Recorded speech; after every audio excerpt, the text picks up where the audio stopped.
Então, isso tudo tem impacto no desenvolvimento? Sim, porque, veja, o excesso de tributo, ele onera o produto, quando o produto mais caro, reduz o consumo. Consumo menor, produz-se menos, restringe os empregos, afeta o mercado, o crescimento econômico.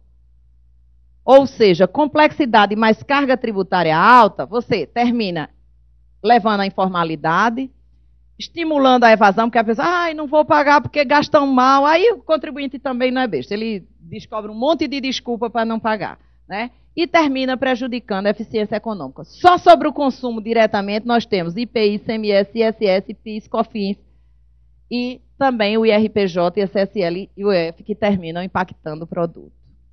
As empresas também sonegam, tá?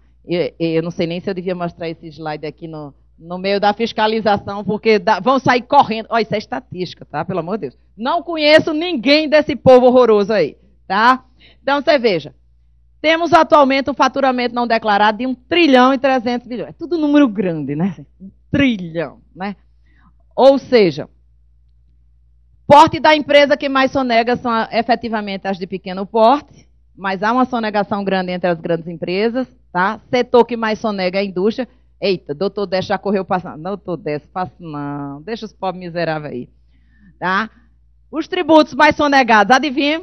INSS, ICMS e o imposto sobre a renda. Temos alto índice de sonegação, sim. Aí o contribuinte diz que é porque a carga é alta, que é por isso, por aquilo outro, mas isso também impacta o desenvolvimento porque gera uma concorrência desleal entre quem paga e quem não paga.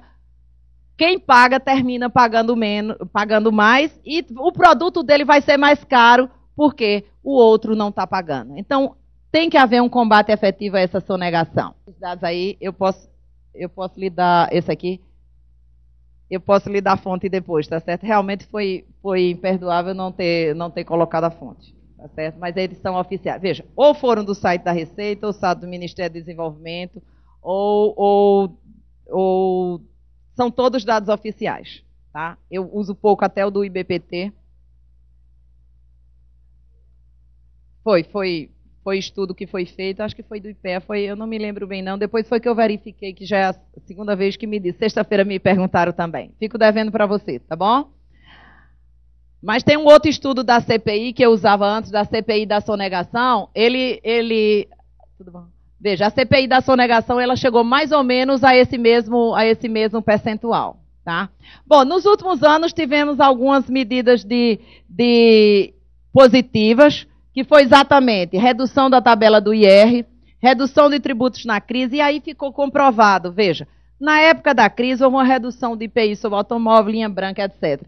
Não houve queda de arrecadação no global, embora o imposto em si tenha diminuído, claro, porque deixou-se de arrecadar, mas passou-se a arrecadar mais as contribuições, o ICMS, ou seja, no global, quando se reduziu o tributo, a arrecadação como um todo não caiu, porque houve um estímulo à produção, à aquisição de produtos e consumos. E aí, só para ver como todo mundo gosta de criticar recentemente, mas aí com isso teve mais carro na rua e as ruas não estavam preparadas para tanto a veículo. Então você vê que, na realidade, no Brasil a gente teria que ter um plano nacional de desenvolvimento, onde tivesse que fazer uma malha, porque se você mexe no item, você afeta todos os outros. Então, reduziu o IPI, aumentou o emprego, não reduziu a arrecadação, as estradas não estavam prontas para aguentarem os carros, né?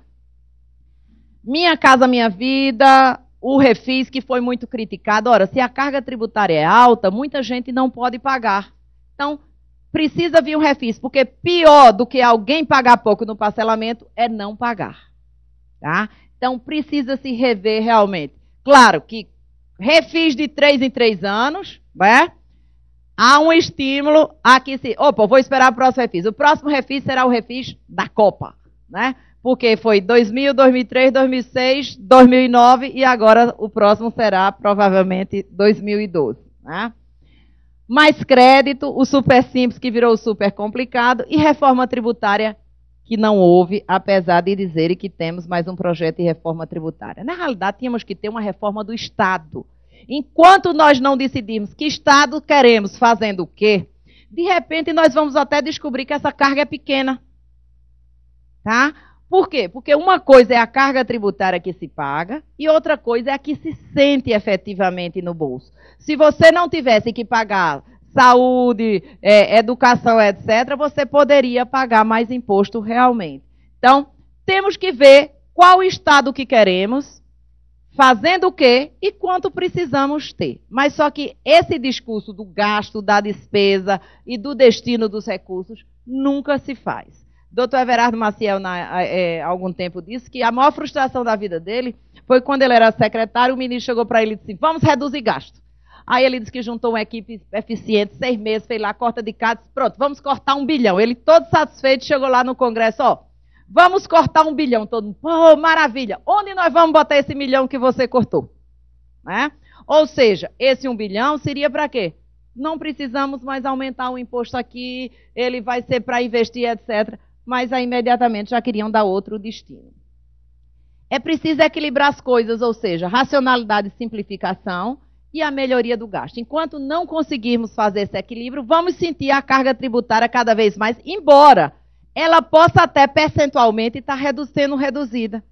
Ou seja, se aumentar o PIB, a nossa carga tributária permanecendo a mesma, ela vai reduzir percentualmente.